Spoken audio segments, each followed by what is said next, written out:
지금 김정은의 역대급 분노로 평양이 뒤집어졌습니다. 김정은 기쁨조 사진이 극비로 새어나가자 최고 비밀을 관리하던 기록 총관이 거액의 유혹대 거래를 시도했습니다. 하지만 그 사진은 전 세계 공개 직전 흔적만 남긴 채 사라졌습니다. 미국 기자는 특종 대신 아우지로 끌려가 행방불명, 미국조차 협상에 실패한 상황입니다. 돈 앞에서 흔들린 한 남자의 선택, 결국 가족을 지키기 위해 어떤 길을 걸었을까요? 지금부터 충격적인 이야기가 시작됩니다. 저는 지혜로울지 은에 은을 쓰는 지은이에요. 오늘도 아버님, 어머님들에게 지혜롭고 따뜻한 이야기로 돌아왔어요. 꼭 구독과 좋아요 한 번씩 눌러주세요. 제가 더욱 따뜻하게 이야기 전해드릴 수 있으니까요. 다들 구독 버튼 쿡쿡 눌러주셨죠? 안녕하세요. 저는 평양당 중앙위원회 기록 총관 윤성철입니다. 55세의 나이에 27년간 이 자리를 지켜왔어요. 매일 아침 7시 30분 청사 지하 3층으로 내려가는 길은 늘 같았습니다. 엘리베이터 문이 열리면 들려오는 기계음, 차갑고 건조한 공기, 그리고 내 발걸음만이 울리는 복도였죠. 하지만 이번 주 화요일 그 모든 게 달랐어요. 내 심장이 평소보다 빠르게 뛰고 있었거든요. 전날 밤 받은 문자 메시지 때문이었습니다. 발신자도 모르는 번호에서 온 짧은 메시지였어요. 내일 오후 2시 창광거리 카페에서 만나자는 내용이었습니다.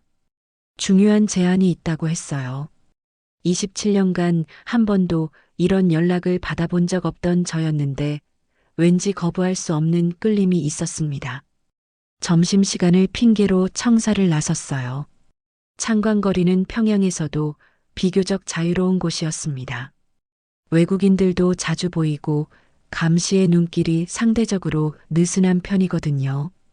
카페 문을 열고 들어서자 구석진 자리에 앉은 서양인 남자가 손을 흔들었어요.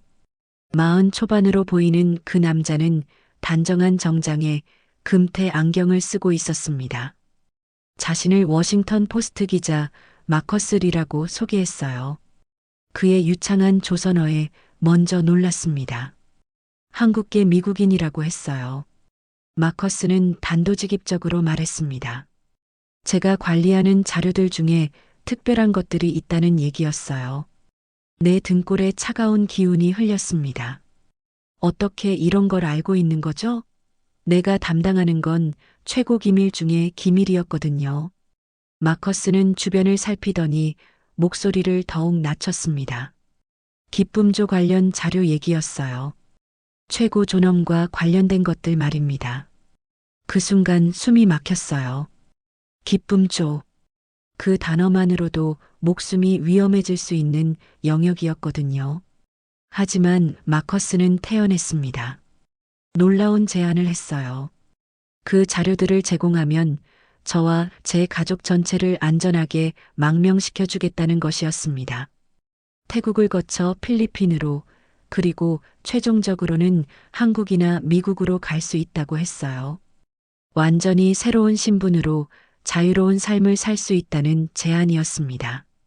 그러더니 테이블 위로 작은 봉투를 밀어놨어요. 안에는 여권 사진 양식과 상세한 망명 계획서가 들어 있었습니다. 경로도 구체적이었어요. 중국 국경을 통해 태국 영사관으로 거기서 난민 지위를 받아 제3국으로 이동하는 방식이었습니다. 그리고 정착자금으로 50만 달러를 지원하겠다고 했어요.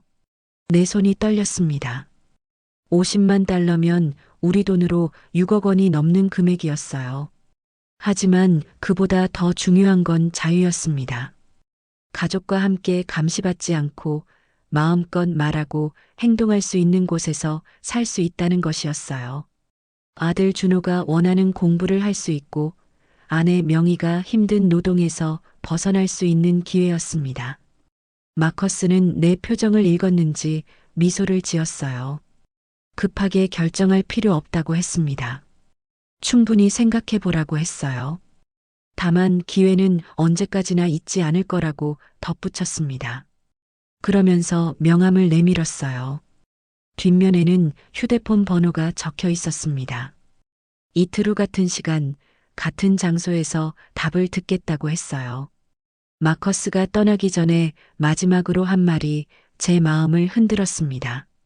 이미 몇 명의 고위 간부들이 이런 방식으로 성공적으로 망명했다고 했어요.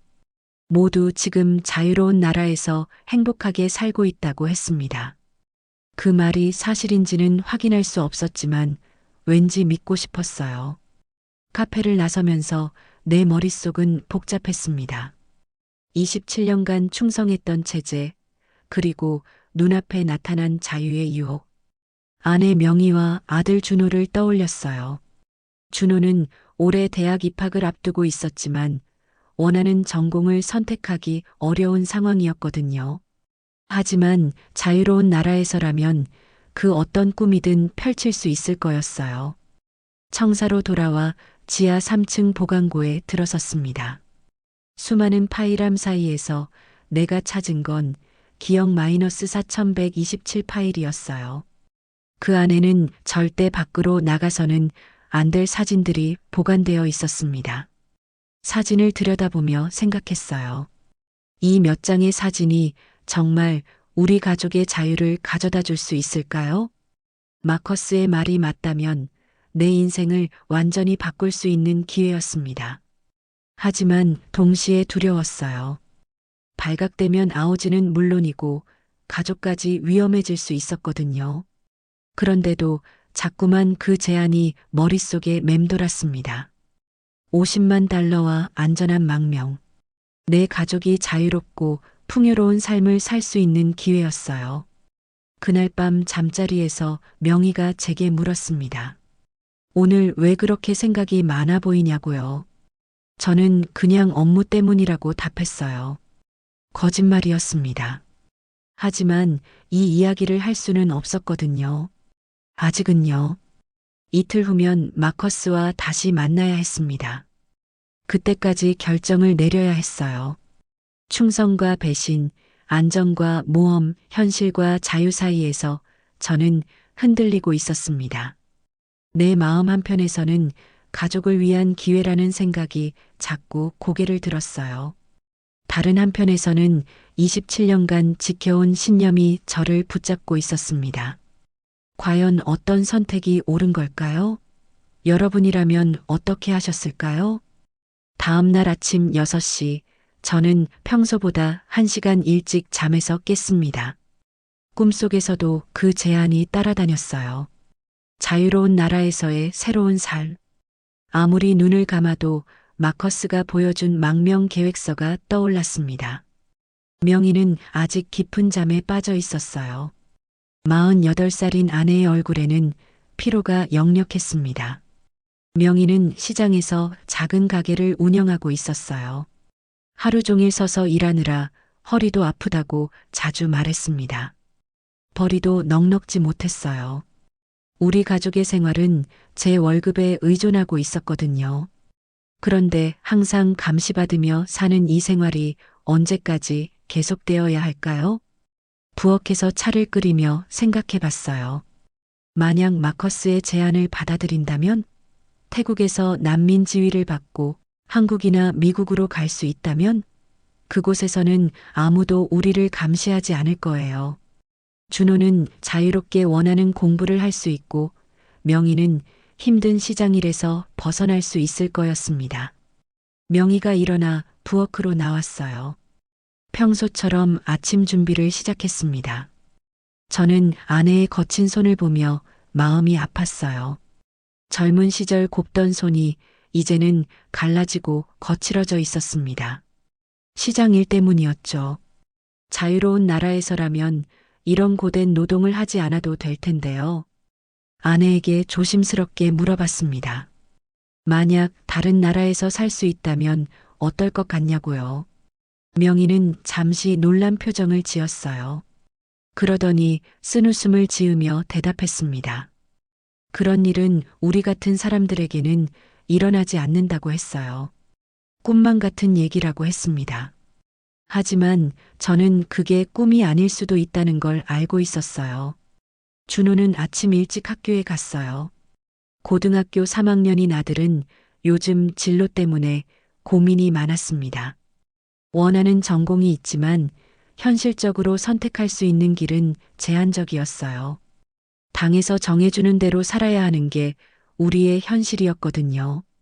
하지만 자유로운 나라에서라면 준호는 정말 하고 싶은 일을 찾을 수 있을 거예요.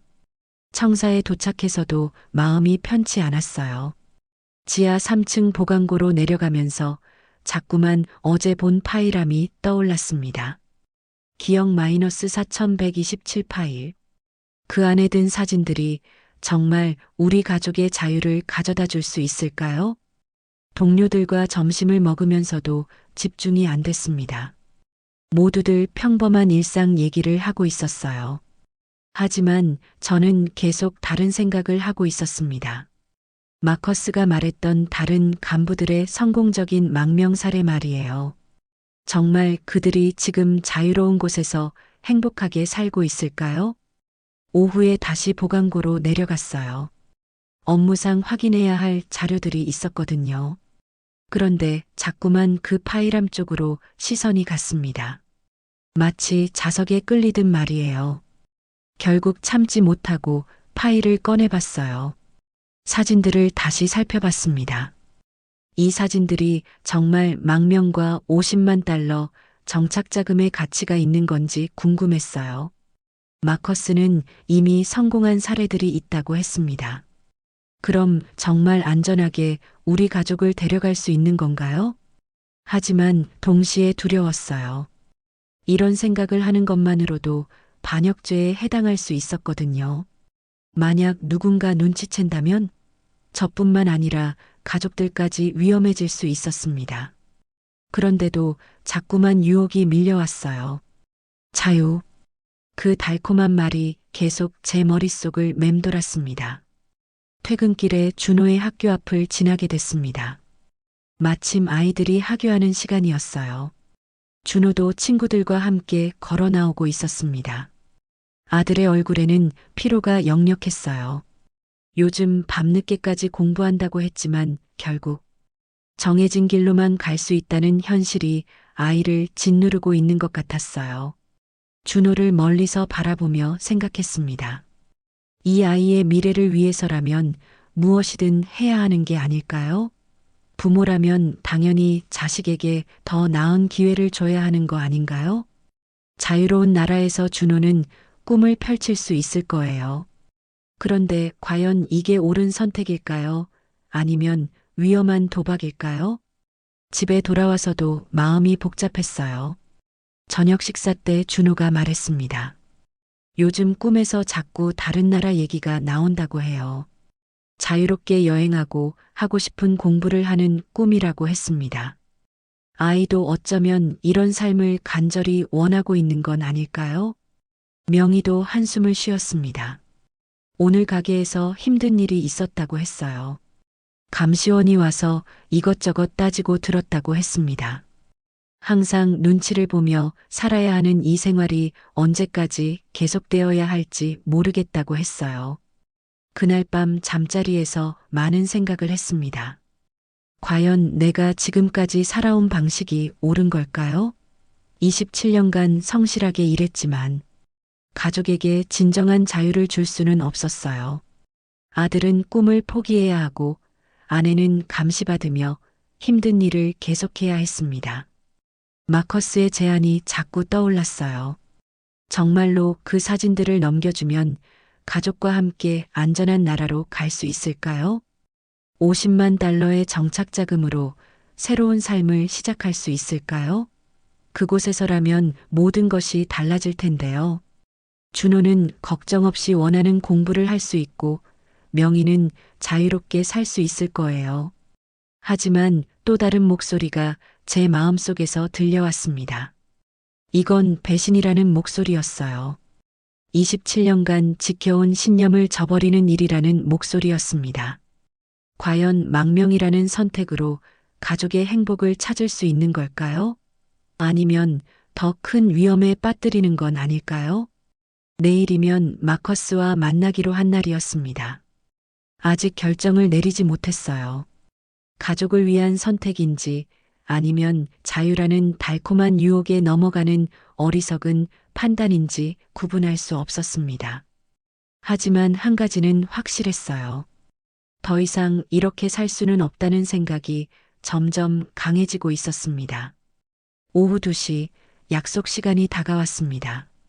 저는 창광거리 카페로 향하고 있었어요. 하지만 발걸음이 무겁기만 했습니다. 이틀 동안 수없이 고민했지만 여전히 결정을 내리지 못했거든요. 마커스의 제안은 매력적이었어요. 하지만 동시에 위험했습니다. 카페에 도착하자 마커스가 이미 앉아 있었어요. 어제와 같은 자리였습니다. 그는 제가 오는 걸 보고 미소를 지었어요. 마치 이미 제 답을 알고 있는 것처럼 말이죠. 저는 마커스 앞에 앉으며 말했습니다. 좀 더 시간이 필요하다고요. 가족과 상의해야 할 것 같다고 했어요. 마커스는 고개를 끄덕였습니다. 이해한다고 했어요. 하지만 너무 오래 기다릴 수는 없다고도 했습니다. 그때였어요. 제 휴대폰이 울렸습니다. 모르는 번호였어요. 전화를 받자 낯선 남자의 목소리가 들려왔습니다. 자신을 장태범이라고 소개했어요. 보이부 참사라고 했습니다. 순간 온몸에 찬기운이 돌았어요. 장태범은 차분한 목소리로 말했습니다. 지금 당장 청사로 돌아오라고 했어요. 급한 일이 생겼다고 했습니다. 전화를 끊고 마커스를 바라봤어요. 그의 표정도 굳어져 있었습니다. 뭔가 잘못됐다는 걸 직감했어요. 서둘러 카페를 나와 청사로 향했습니다. 가는 길에 마음이 불안했어요.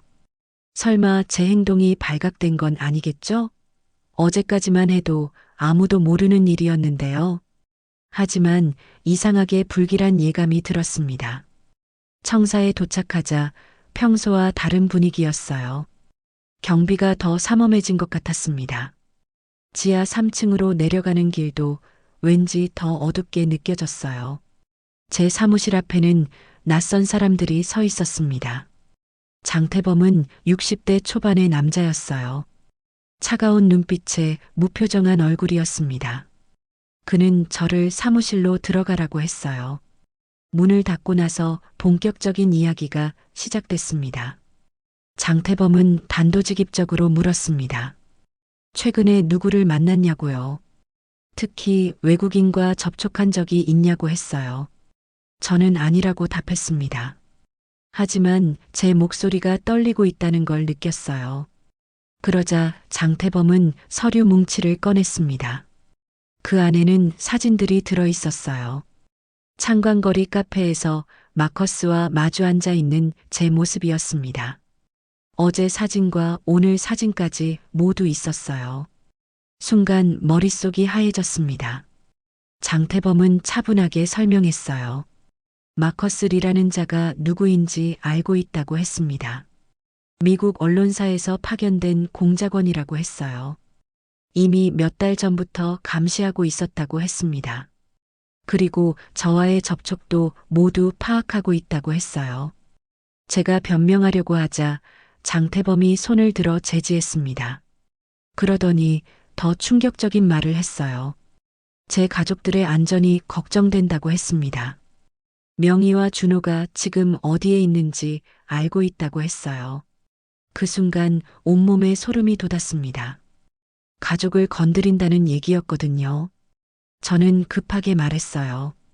아무것도 한 게 없다고 그냥 우연히 만난 거라고 했습니다. 하지만 장태범은 믿지 않는 표정이었어요. 장태범은 계속해서 압박했습니다. 마커스가 무엇을 제안했는지 말하라고 했어요.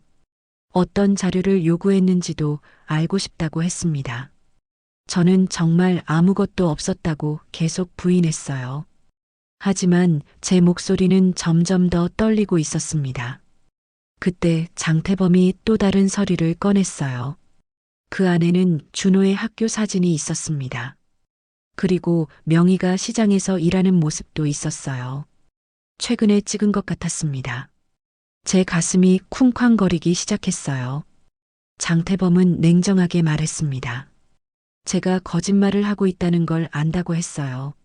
마커스와 무슨 거래를 하려 했는지도 추측하고 있다고 했습니다. 하지만 아직 구체적인 증거는 없다고 했어요. 그래서 기회를 주겠다고 했습니다. 그 기회라는 게 무엇인지 물었어요. 장태범은 미소를 지으며 답했습니다. 마커스와 다시 만나서 그의 정체를 확실히 밝혀내라는 것이었어요. 그리고 그가 원하는 자료가 무엇인지 알아내라고 했습니다. 일종의 이중 스파이 역할을 하라는 얘기였어요. 만약 이 일을 성공적으로 해낸다면 모든 걸 용서해 주겠다고 했어요. 하지만 거부하거나 실패한다면 장태범은 말하지 않았지만 제가 무슨 의미인지 알 수 있었습니다. 가족들에게 무슨 일이 생길 거라는 뜻이었어요. 저는 선택의 여지가 없었습니다. 가족을 지키기 위해서라도 장태범의 제안을 받아들여야 했어요. 마커스를 이용해 정보를 빼내고 동시에 그를 함정에 빠뜨려야 했습니다. 제 손으로 말이에요. 장태범이 떠나고 나서 혼자 사무실에 앉아 있었어요. 머릿속이 복잡했습니다. 마커스의 망명 제안은 이제 함정이 되어버렸어요. 그를 만나면 만날수록 제 가족이 더 위험해질 수 있었습니다. 하지만 만나지 않으면 장태범이 가만두지 않을 거였어요. 결국 저는 마커스에게 전화를 걸었습니다. 내일 다시 만나자고 했어요. 중요한 얘기가 있다고 했습니다. 마커스는 기뻐하는 것 같았어요. 제가 결심을 굳혔다고 생각하는 것 같았습니다. 하지만 저는 완전히 다른 목적으로 그를 만나려 했어요. 그날 밤 집에 돌아가서도 평정을 유지하기 어려웠습니다. 명희와 준호를 보며 마음이 아팠어요. 이 두 사람을 지키기 위해서라면 무엇이든 해야 했습니다. 비록 그것이 배신이라 할지라도요. 명희가 제게 물었어요. 요즘 왜 그렇게 힘들어 보이냐고요. 저는 그냥 업무가 복잡해서 그렇다고 답했습니다. 하지만 속으로는 절규하고 있었어요.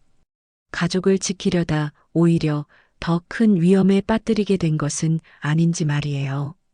준호는 여전히 미래에 대한 꿈을 이야기했어요. 하고 싶은 공부, 가고 싶은 대학 얘기를 했습니다. 하지만 이제 그 모든 게 불가능해 보였어요. 제 잘못된 선택 때문에 아이의 미래까지 망칠 수는 없었습니다. 그날 밤 잠들기 전에 마지막으로 생각했어요. 돈이 날 구할 줄 알았지만 지금은 그 욕심이 저를 죽이는 족쇄가 되어버렸습니다. 마커스의 달콤한 제안은 이제 가족을 위협하는 올가미가 되었어요. 과연 이 상황에서 어떻게 빠져나갈 수 있을까요? 다음 날 아침, 저는 일찍 일어나 중요한 결정을 내렸습니다. 장태범의 협박과 마커스의 유혹 사이에서 제3의 길을 찾아야 했어요. 가족을 지키면서도 완전히 함정에 빠지지 않을 방법 말입니다. 그래서 생각해낸 게 바로 가짜 원본을 만드는 것이었어요. 지하 3층 보관고에서 기억 -4127 파일을 다시 꺼냈습니다. 진짜 사진들을 자세히 살펴봤어요. 화질과 구도, 그리고 배경까지 모든 걸 분석했습니다. 27년간 이런 자료들을 다뤄온 경험이 있었거든요. 제가 생각해낸 계획은 이랬어요. 진짜 사진의 일부만 변조해서 가짜를 만드는 것이었습니다. 언뜻 보면 진짜 같지만 자세히 분석하면 조작된 걸 알 수 있는 수준으로요. 마커스에게는 이걸 넘겨주고 진짜는 안전한 곳에 숨겨둘 생각이었어요. 오전 10시쯤 기술요원 박혜린에게 도움을 요청했습니다. 혜린은 29살의 젊은 여성이었어요. 컴퓨터와 사진 편집에 능숙했거든요. 물론 진짜 목적은 말하지 않았습니다. 그냥 업무상 필요한 자료 편집이라고 했어요. 혜린은 의심 없이 도와줬어요. 제가 지시하는 대로 사진의 일부를 수정했습니다. 날짜를 바꾸고 배경을 살짝 변조했어요. 그리고 화질을 의도적으로 조금 떨어뜨렸습니다. 전문가가 분석하면 금방 들킬 수 있는 수준으로 말이에요. 작업을 마치고 나서 혜린에게 고마움을 표했습니다. 그런데 혜린의 표정이 조금 이상했어요. 뭔가 의심스러워하는 것 같았습니다. 하지만 별다른 질문은 하지 않았어요. 그냥 조심하라는 말만 남기고 갔습니다. 오후 2시 마커스와의 약속 시간이 되었습니다. 이번에는 다른 카페에서 만나기로 했어요. 혹시 모를 감시를 피하기 위해서였습니다. 제 손에는 가짜 사진들이 들어있는 봉투가 있었어요. 마커스는 제가 오는 걸 보고 반가워했습니다. 드디어 결심을 굳혔다고 생각하는 것 같았어요. 저는 조심스럽게 봉투를 그에게 건넸습니다. 하지만 동시에 조건을 제시했어요. 먼저 가족의 안전을 보장해달라고 했습니다. 그리고 망명 절차가 확실한지 다시 한번 확인하고 싶다고 했어요. 마커스는 이해한다며 자세한 설명을 해줬습니다. 태국 영사관에서의 절차, 필리핀으로의 이동 경로, 그리고 최종 정착지까지 모든 걸 설명했어요. 사진들을 받은 마커스는 만족스러워했습니다.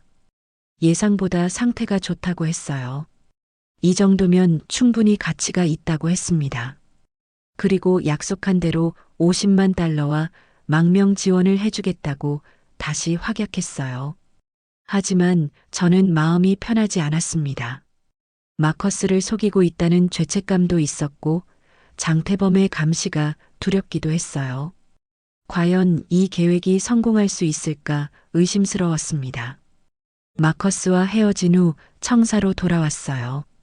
장태범이 기다리고 있었습니다. 어떤 대화를 나눴는지 보고하라고 했어요. 저는 준비해둔 말을 했습니다. 마커스가 기쁨조 관련 자료를 원한다고 했다고요. 그리고 망명을 조건으로 제시했다고 했습니다. 장태범은 고개를 끄덕였어요. 예상했던 대로라고 했습니다. 그러더니 다음 지시를 내렸어요. 마커스에게 더 많은 정보를 주면서 그의 배후를 파악하라고 했습니다. 어떤 조직과 연결되어 있는지 알아내라고 했어요. 저는 알겠다고 답했습니다. 하지만 속으로는 계속 계산하고 있었어요. 가짜 사진을 넘긴 게 언제 들킬지, 그리고 그때까지 가족을 안전하게 지킬 수 있을지 말입니다. 그날 저녁 집에 돌아가서 명희와 준호를 봤습니다. 두 사람은 평소와 다름없이 저녁 준비를 하고 있었어요. 하지만 저는 알고 있었습니다. 이들 주변에 감시의 눈이 있다는 걸요. 장태범의 사람들이 언제든 우리 가족을 위협할 수 있다는 걸요. 명희가 제게 물었어요. 오늘은 좀 나아 보인다고 했습니다. 며칠 전보다 표정이 밝아졌다고 했어요. 저는 쓴웃음을 지었습니다. 밝아진 게 아니라 체념한 거였거든요. 어떤 선택을 해도 완전히 자유로울 수는 없다는 걸 깨달았기 때문이에요. 준호는 여전히 꿈 얘기를 했습니다. 대학에서 공부하고 싶은 것들, 미래에 하고 싶은 일들 말이에요. 저는 그 말을 들으며 마음이 아팠습니다. 과연 이 아이가 자유롭게 꿈을 펼칠 날이 올까요? 그날 밤 잠자리에서 많은 생각을 했습니다. 제가 만든 가짜 사진이 과연 마커스를 얼마나 오래 속일 수 있을까요? 그리고 언젠가 진실이 밝혀졌을 때 저와 제 가족은 어떻게 될까요? 한 가지 확실한 건 있었어요. 더 이상 수동적으로 당하고만 있을 수는 없다는 것이었습니다. 장태범도 마커스도 결국 믿을 수 없는 존재들이었거든요. 장태범의 협박을 아무리 잘 따른다고 해도 결국엔 저를 처벌할 게 뻔했어요. 일이 끝나면 입막음을 위해 아오지로 보낼 거였습니다. 아니면 더 끔찍한 일을 당할 수도 있었어요. 제가 너무 많은 걸 알게 되었거든요. 그들이 저를 그냥 놔둘 리 없었습니다. 마커스는 어떨까요? 정말 약속대로 우리 가족을 망명시켜 줄까요? 아니면 자료만 받고 사라져 버릴까요? 제가 그에게는 일회용 도구에 불과했어요. 필요 없어지면 언제든 버려질 수 있는 존재였습니다. 결국 둘 다 저를 이용하려는 거였어요. 장태범은 제 목숨을 담보로, 마커스는 제 욕심을 미끼로 말입니다. 어느 쪽을 선택해도 결국 저와 제 가족은 파멸할 운명이었어요. 그래서 제 나름대로의 방법을 찾아야 했습니다. 둘 다 속이면서 시간을 벌고 그 사이에 진짜 탈출구를 찾아야 했어요. 비록 그 선택이 모든 사람을 적으로 만드는 일일지라도 가족을 지키기 위해서라면 감수해야 할 일이었습니다. 하지만 이런 줄타기가 언제까지 가능할까요? 가짜 사진은 언젠가 들킬 거였어요. 그때가 되면 장태범도 마커스도 저를 용서하지 않을 거였습니다. 시간은 얼마 남지 않았어요. 진실은 숨길 수 없어도 선택은 제 몫이었어요. 비록 그 선택이 모든 사람을 배신하는 것일지라도 말입니다. 내일은 또 어떤 일이 벌어질지 알 수 없었습니다. 마커스는 가짜 사진에 만족하고 있을까요? 장태범은 제 행동을 의심하지 않을까요? 그리고 가장 중요한 건 제 가족은 안전할까요? 이 모든 불확실성 속에서도 한 가지 다짐을 했습니다. 어떤 일이 있어도 가족만은 지켜내겠다고요. 비록 그 방법이 완벽하지 않을지라도 말입니다. 사흘 후 제가 가장 두려워했던 일이 벌어졌습니다. 아침 8시 혜린이 급하게 제 사무실로 찾아왔어요. 얼굴이 창백했습니다. 그녀가 건넨 서류를 보는 순간 온몸에 소름이 돋았어요. 제가 만든 가짜 사진의 분석 결과였거든요. 혜리는 떨리는 목소리로 상황을 설명했습니다. 며칠 전 제가 편집하게 했던 사진들에서 조작 흔적이 발견됐다는 내용이었어요. 처음에는 단순한 업무용 편집인 줄 알았는데 자세히 분석해보니 의도적으로 변조된 것이 확실했다고 했습니다. 더 충격적인 건 그 다음이었어요. 혜린이 이미 상부에 이 사실을 보고했다는 것이었습니다. 자신도 연루될까봐 두려워서 먼저 신고한 거였어요. 북한에서는 알면서도 숨기면 공범이 되거든요. 혜린도 자신의 목숨이 걸린 문제였던 거죠. 혜린이 떠나고 나서 저는 급하게 계산을 시작했습니다. 시간이 얼마나 남았을까요? 보이부가 본격적으로 수사를 시작하면 하루도 채 못 버틸 거였어요. 장태범은 제가 자신을 속였다는 걸 알게 될 거였고, 마커스도 가짜 사진을 받았다는 걸 깨달을 거였습니다. 저는 즉시 행동에 나섰어요. 먼저 진짜 사진들을 안전한 곳으로 옮겨야 했습니다. 만약 이것들마저 압수당하면 정말 아무 카드도 남지 않을 거였거든요. 지하 보관고에서 기억 마이너스 4127 파일을 꺼내 개인 금고에 숨겼어요. 오전 10시쯤 장태범에게서 전화가 왔습니다. 즉시 만나자는 내용이었어요. 목소리가 평소와 달랐습니다. 뭔가 알고 있다는 느낌이었어요. 저는 최대한 태연하게 답했지만 속으로는 공포에 떨고 있었습니다. 장태범과의 만남은 청사 지하신문실에서 이뤄졌어요. 그곳은 한번 들어가면 쉽게 나올 수 없는 곳이었습니다. 장태범의 표정이 어두웠어요. 그는 단도직입적으로 추궁하기 시작했습니다. 마커스에게 넘긴 자료의 진위 여부에 대해서 말이에요. 저는 부인했어요. 하지만 장태범은 이미 모든 걸 알고 있는 것 같았습니다. 기술요원의 제보 내용을 상세히 언급했어요. 그리고 마커스와 주고받은 자료들이 가짜였다는 것도 확신하고 있었습니다. 장태범은 차갑게 웃었어요. 저를 완전히 우습게 보고 있다는 표정이었습니다. 그러더니 무서운 통보를 했어요. 제 가족들을 당장 보호구금하겠다는 것이었습니다. 명희와 준호가 위험한 반역자의 가족이 되었다는 명목이었어요.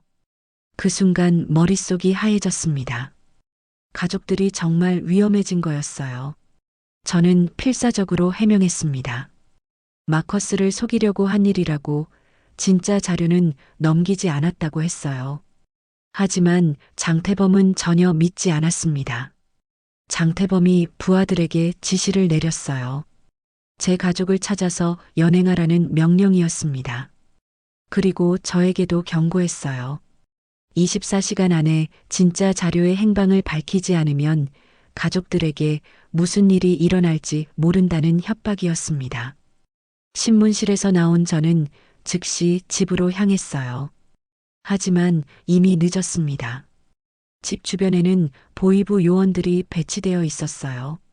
명희와 준호는 이미 어디론가 끌려간 후였습니다. 이웃들이 수군거리는 소리가 들렸어요. 절망감이 밀려왔습니다. 제가 가족을 지키려다 오히려 더 큰 위험에 빠뜨린 거였어요. 이제 정말 시간이 없었습니다. 24시간 안에 뭔가 해결책을 찾지 못하면 모든 게 끝날 거였습니다. 저는 마커스에게 연락을 시도했어요. 하지만 전화가 연결되지 않았습니다. 설마 그도 이미 상황을 파악하고 도망친 건 아닐까요? 아니면 이미 체포된 건 아닐까요? 불안감이 점점 커져갔어요. 그날 밤 저는 숨어있던 진짜 사진들을 다시 꺼냈습니다. 이것이 제가 가진 마지막 카드였어요. 하지만 이걸 어떻게 써야 할지 막막했습니다. 장태범에게 넘겨주면 가족은 살릴 수 있을지도 모르지만 그 후에 저는 어떻게 될까요? 새벽 2시쯤 갑자기 휴대폰이 울렸어요. 마커스였습니다. 그는 급박한 상황임을 알렸어요. 자신도 위험한 처지라고 했습니다. 보위부가 수사를 시작했다는 정보를 입수했다고 했어요. 그리고 저에게 마지막 제안을 했습니다. 마커스는 지금 당장 탈출이 가능하다고 했어요. 중국 국경 근처에 대기 중인 사람들이 있다고 했습니다.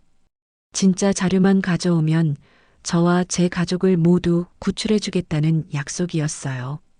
하지만 시간이 얼마 없다는 경고도 함께였습니다. 저는 갈등했어요. 마커스를 믿어야 할까요? 아니면 장태범에게 항복해야 할까요?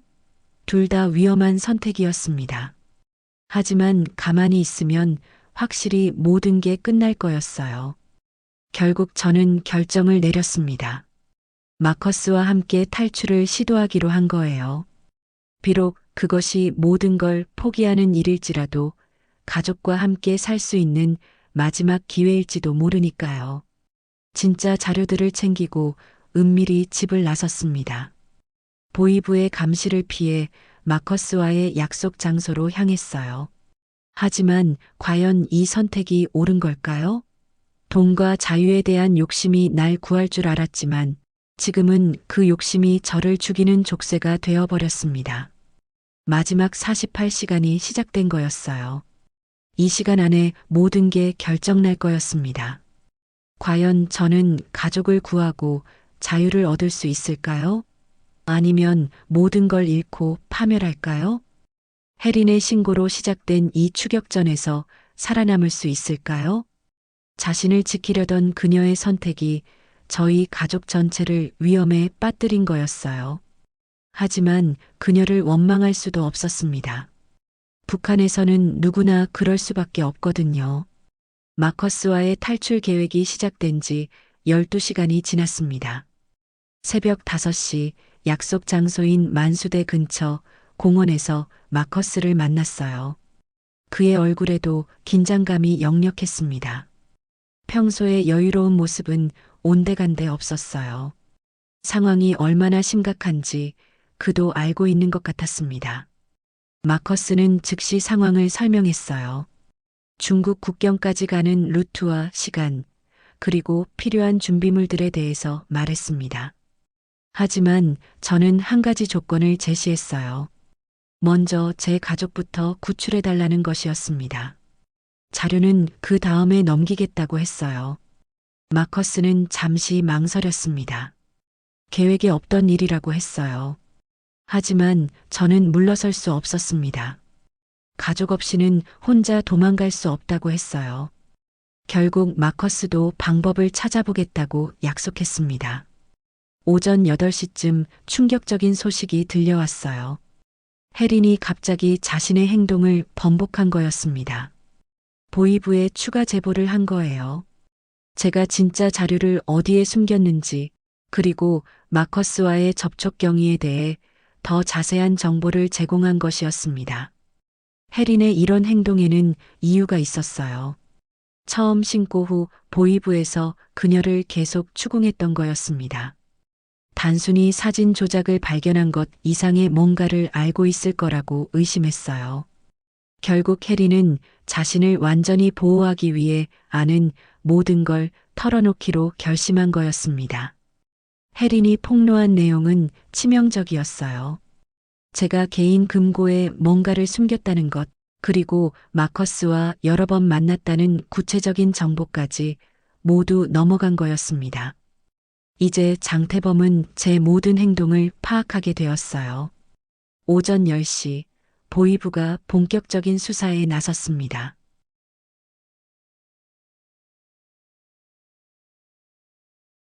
원래 계획을 앞당겨야 한다고 했어요. 오늘 밤 바로 출발해야 한다는 것이었습니다. 하지만 여전히 제 가족을 구출할 방법은 찾지 못했다고 했어요. 저는 고민에 빠졌습니다. 가족 없이 혼자 탈출할 수는 없었어요. 하지만 더 기다리면 저마저 붙잡힐 위험이 있었습니다. 그때 갑작스러운 아이디어가 떠올랐어요. 혜린을 이용하는 것이었습니다. 혜린은 이제 보이부의 협력자가 되어 있었어요. 하지만 동시에 제 행동을 가장 잘 아는 사람이기도 했습니다.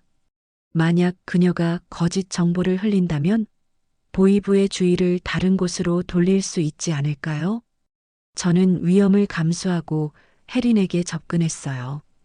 청사복도에서 그녀를 만났습니다. 혜린은 저를 보고 깜짝 놀랐어요. 죄책감과 두려움이 뒤섞인 표정이었습니다. 저는 그녀에게 마지막 거래를 제안했어요. 제가 혜린에게 제시한 조건은 이랬어요. 보이부에 거짓 정보를 하나 더 제공하는 것이었습니다. 제가 자료를 이미 소각했다고 말하는 거예요. 그리고 마커스도 이미 도망갔다고 하는 거였습니다.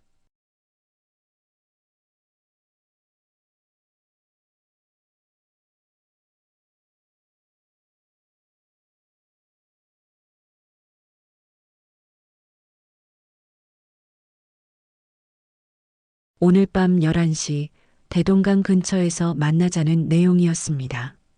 더 이상 기다릴 수 없다고 했어요. 제 가족에 대해서는 탈출 후에 다른 방법을 찾아보자고 했습니다. 저는 마지막 결정을 내려야 했어요. 가족을 두고 혼자 도망갈 것인가 아니면 여기 남아서 모든 걸 감수할 것인가. 하지만 한 가지 희망이 있었습니다. 혜린의 거짓 정보로 인해 보이부가 혼란에 빠져 있었거든요. 그날 저녁 9시쯤 놀라운 일이 벌어졌어요. 혜린이 다시 한번 보이부에 제보를 한 거였습니다. 이번에는 제가 실제로는 자료를 소각하지 않았을지도 모른다는 내용이었어요. 그리고 제 가족의 소재를 조사해 보라고 제안했습니다. 혜린의 이런 행동은 계산된 것이었어요. 보이부의 관심을 제 가족에게 집중시켜서 정작 제가 탈출하는 것은 놓치게 만드는 전략이었습니다. 혜린 나름대로의 마지막 도움이었던 거죠. 밤 10시 저는 마지막으로 진짜 자료들을 확인했어요. 이것들이 정말 저와 제 가족의 자유를 가져다 줄 수 있을까요? 아니면 더 큰 불행의 씨앗이 될까요? 하지만 이제 돌이킬 수 없었습니다. 숫자는 정직했고 탐욕은 들켰습니다. 혜린의 제보로 시작된 모든 일들이 이제 마지막 국면을 맞고 있었어요. 권력의 시스템이 흔들리기 시작했고 그 틈새에서 저는 마지막 기회를 찾고 있었습니다. 과연 이 밤이 지나면 무엇이 남아 있을까요? 자유인가 아니면 파멸인가? 모든 것은 다음 몇 시간에 달려 있었습니다. 밤 11시 대동강 근처에서 마커스를 만났습니다. 그의 얼굴에는 극도의 긴장감이 어려 있었어요. 주변을 계속 살피며 불안해하고 있었습니다. 저 역시 마찬가지였어요. 이것이 정말 마지막 기회라는 걸 알고 있었거든요. 하지만 여전히 가족에 대한 걱정이 컸어요. 마커스가 가져온 소식은 절망적이었습니다. 제 가족의 위치를 파악했지만 구출하기에는 너무 위험하다는 것이었어요. 보이부가 삼엄하게 경비하고 있어서 접근조차 불가능하다고 했습니다. 지금 당장은 저 혼자라도 탈출해야 한다는 게 그의 판단이었어요. 저는 갈등했습니다. 가족 없이 혼자 도망갈 수는 없었어요. 하지만 여기 남으면 저마저 잡혀서 가족에게 더 큰 피해를 줄 수도 있었습니다. 마커스는 계속 재촉했어요. 더 이상 기다릴 시간이 없다고 했습니다. 그때 갑자기 제 휴대폰이 울렸어요. 혜린이었습니다. 그녀가 전한 소식은 충격적이었어요. 보이부가 제 가족을 다른 곳으로 이송했다는 것이었습니다. 그리고 저를 찾기 위한 대대적인 수색이 시작됐다고 했어요. 혜리는 또 다른 정보도 알려줬어요. 장태범이 분노해서 저를 생포하라는 명령을 내렸다는 것이었습니다. 죽이지 말고 산채로 잡아오라고 했다고 해요. 아마 고문을 통해 모든 진실을 밝혀내려는 것 같았습니다. 마커스는 더 이상 기다릴 수 없다고 했어요. 지금 출발하지 않으면 모든 게 끝날 거라고 했습니다. 저는 마지막으로 한 가지 조건을 제시했어요. 진짜 자료를 넘기는 대신 나중에라도 반드시 제 가족을 구출해달라는 약속을 받는 것이었습니다. 마커스는 망설이다가 결국 약속했어요. 제가 안전한 곳에 도착하면 모든 수단을 동원해서 가족을 구출하겠다고 했습니다. 그 약속을 믿고 저는 마침내 결정을 내렸어요. 가족과 함께 자유를 찾기 위해서라도 일단 살아남아야 했거든요. 새벽 1시 드디어 탈출이 시작되었습니다. 마커스가 준비한 차량을 타고 중국 국경을 향해 출발했어요. 평양을 벗어나면서 뒤를 돌아봤습니다. 제가 55년간 살아온 곳이었어요. 하지만 이제는 감옥 같은 곳이 되어버렸습니다. 국경까지 가는 길은 험난했어요. 여러 번 검문소를 피해야 했고 산길로 우회해야 하는 구간도 많았습니다. 마커스는 이런 길에 익숙한 것 같았어요. 이미 여러 번 해본 일인 것 같았습니다. 새벽 5시쯤 중국 국경 근처에 도착했어요. 마커스는 저에게 진짜 자료를 넘겨달라고 했습니다. 약속대로 제가 가지고 있던 기억 -4127 파일의 진짜 사진들을 건넸어요. 마커스는 만족스러워했습니다. 국경을 넘는 순간 저는 자유인이 되었어요. 하지만 기쁘지 않았습니다. 가족 없는 자유는 의미가 없었거든요. 마커스는 계속 위로했어요. 곧 가족도 구출할 수 있을 거라고 했습니다. 중국에서 태국으로 가는 과정은 생각보다 복잡했어요. 여러 나라를 거쳐야 했고 가짜 서류도 여러 번 바뀌어야 했습니다. 마커스는 이 모든 과정을 능숙하게 처리했어요. 정말 전문가인 것 같았습니다. 태국에 도착한 건 일주일 후였어요. 그곳에서 난민 지위를 신청했습니다. 마커스는 모든 절차를 도와줬어요. 그리고 약속했던 50만 달러도 제 계좌로 입금해줬습니다. 하지만 여전히 가족 소식은 없었어요. 한 달이 지나도록 가족에 대한 소식이 없었습니다. 마커스는 계속 노력하고 있다고 했지만 진전이 없었어요. 저는 점점 불안해졌습니다. 혹시 마커스가 저를 속인 건 아닐까요? 아니면 정말 구출이 불가능한 건 아닐까요? 2달째 되던 날 충격적인 소식이 들려왔어요. 마커스가 갑자기 연락이 끊어진 거였습니다.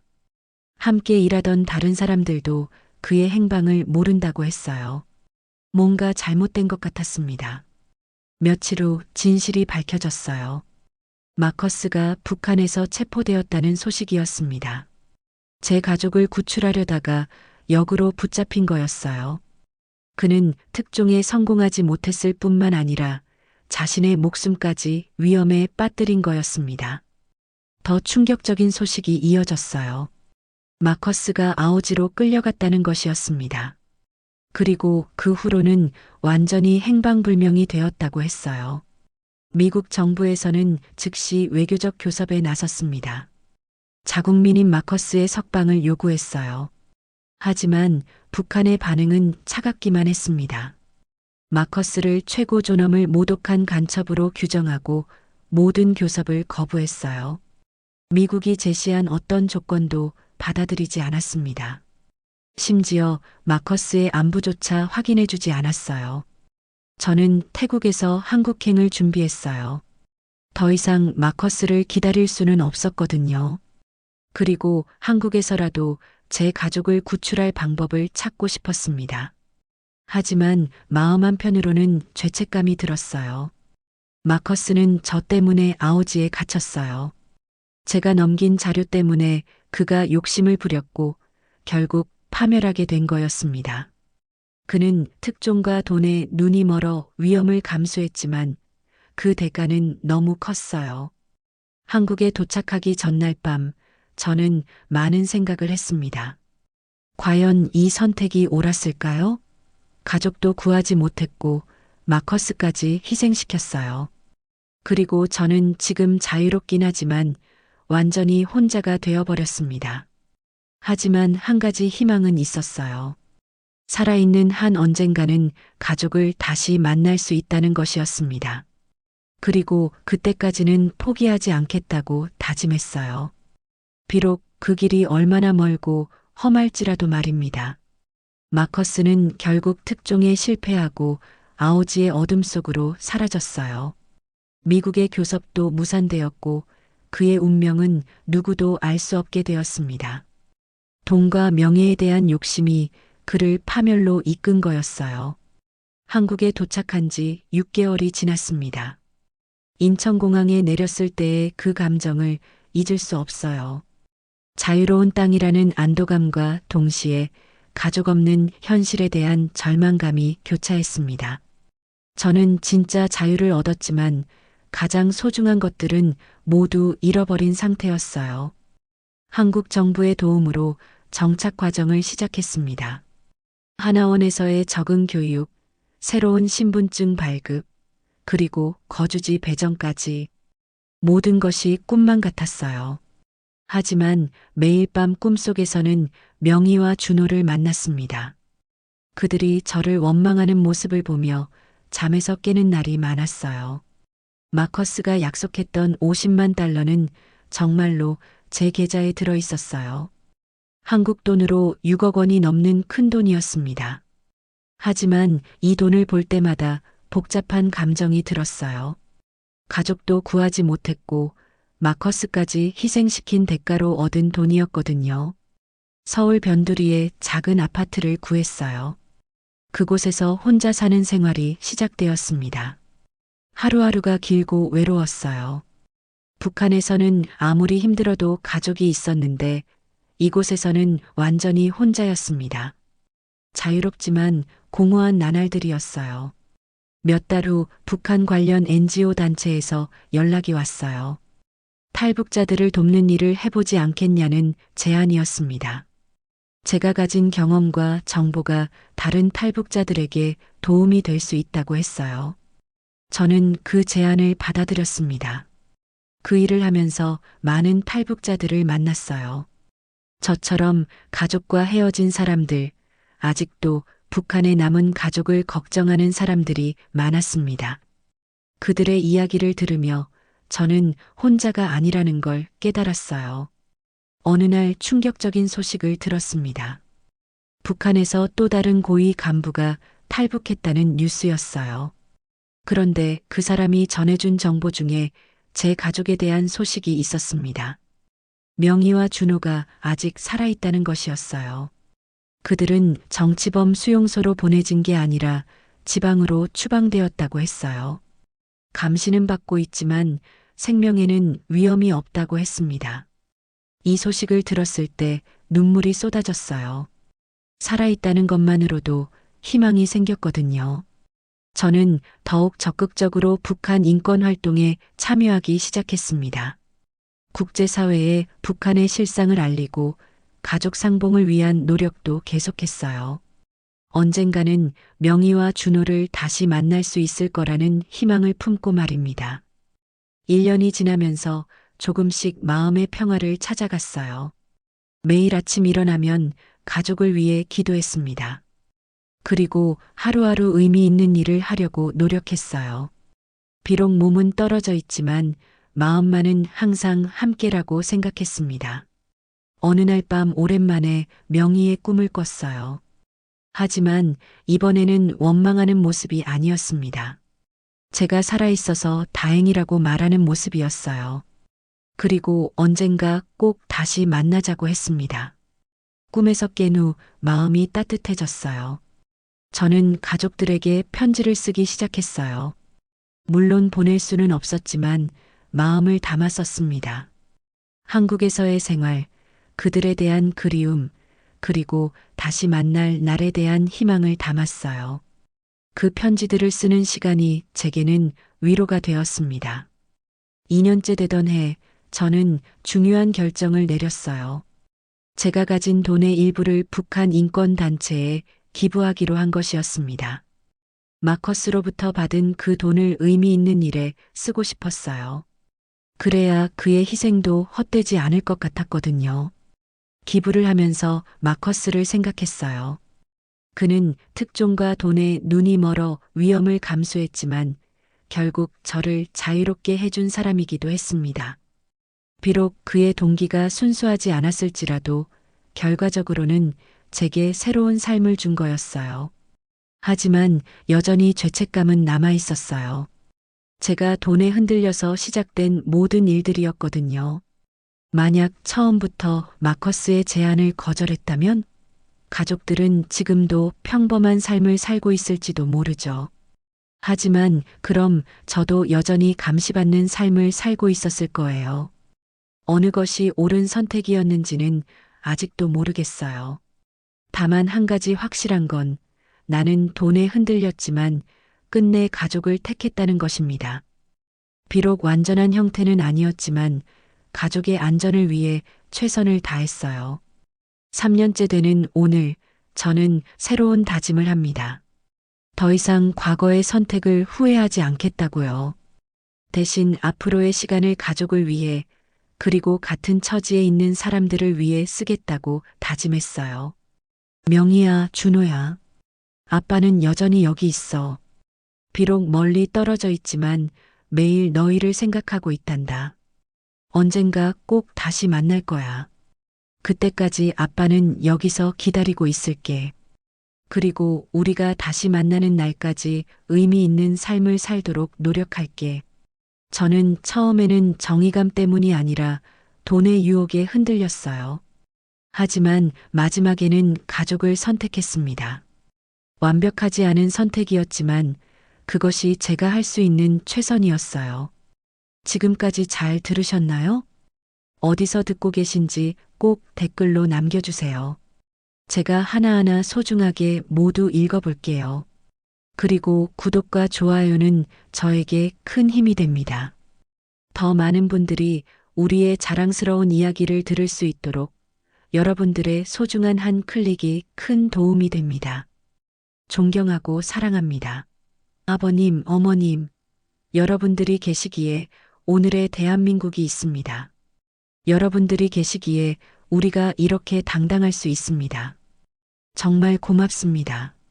사랑합니다.